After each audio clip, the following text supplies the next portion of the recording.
Welcome to the second lecture of Managing the Design and Construction Process of IPD Systems. This lecture is going to be about multi-party agreements and co-location of teams.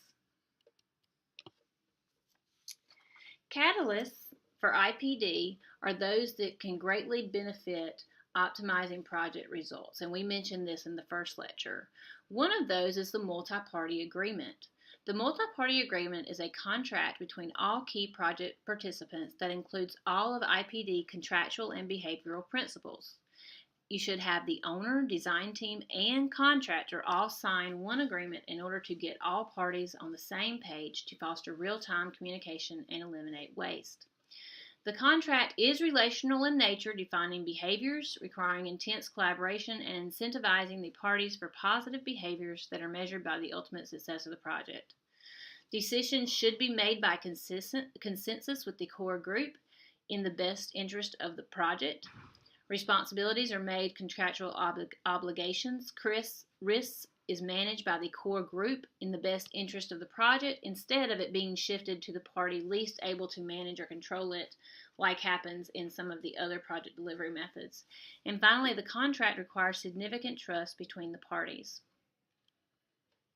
Components of a well-managed multi-party contract are: 1, key participants as equals, shared financial risk and reward based on project outcomes, and having both shared risk and reward is very important.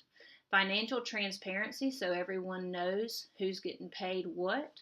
Liability waivers between participants so that they cannot sue each other. And then finally, establishment of professional and ethical team guidelines. Now we're going to go through each of these in details so that you can understand these components.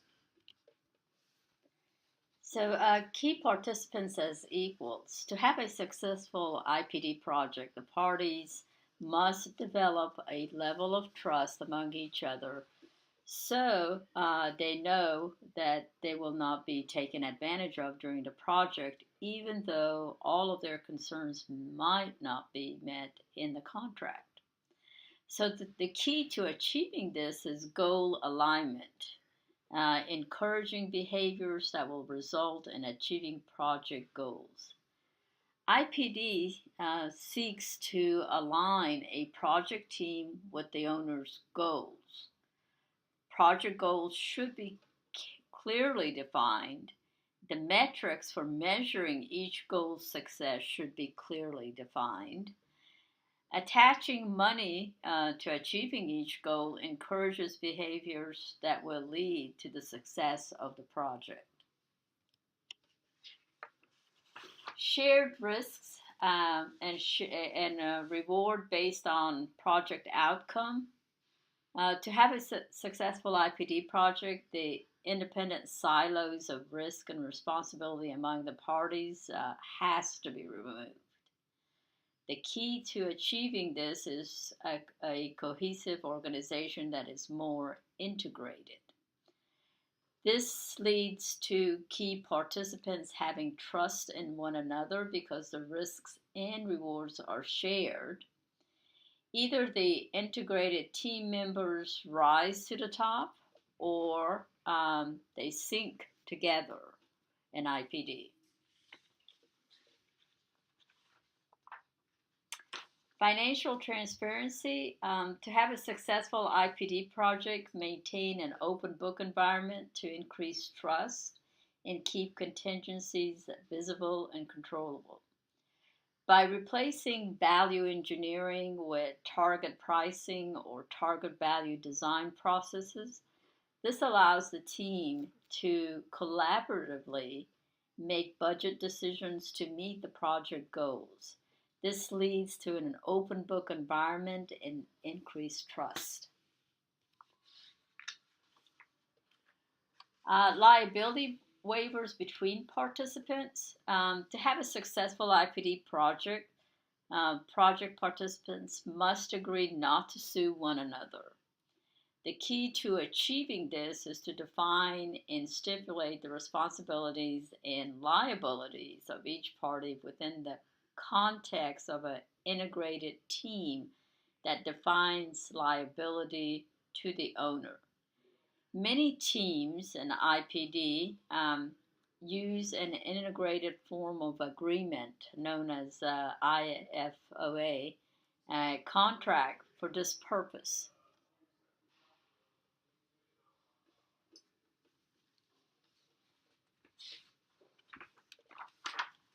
Establishment of professional and ethical team guidelines. To have a successful IPD project, professional and ethical guidelines must be established so that everyone is playing by known rules and guidelines. The key to achieving this is practicing professionalism and the standard of care.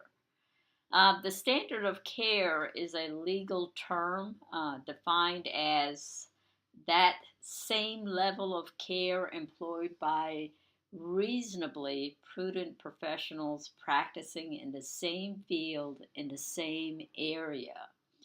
Standard of care is the recognition under common liability law that professionals are in the business of exercising learned judgment based on experience with a body of knowledge and on situations and decisions not totally knowable or under their exclusive control. Standard of care recognizes that because buildings are complex and unique, professionals cannot guarantee defect-free buildings. So this concludes this lecture. We will be providing you with some additional reading to do on the topic, and then you're going to be completing an online discussion.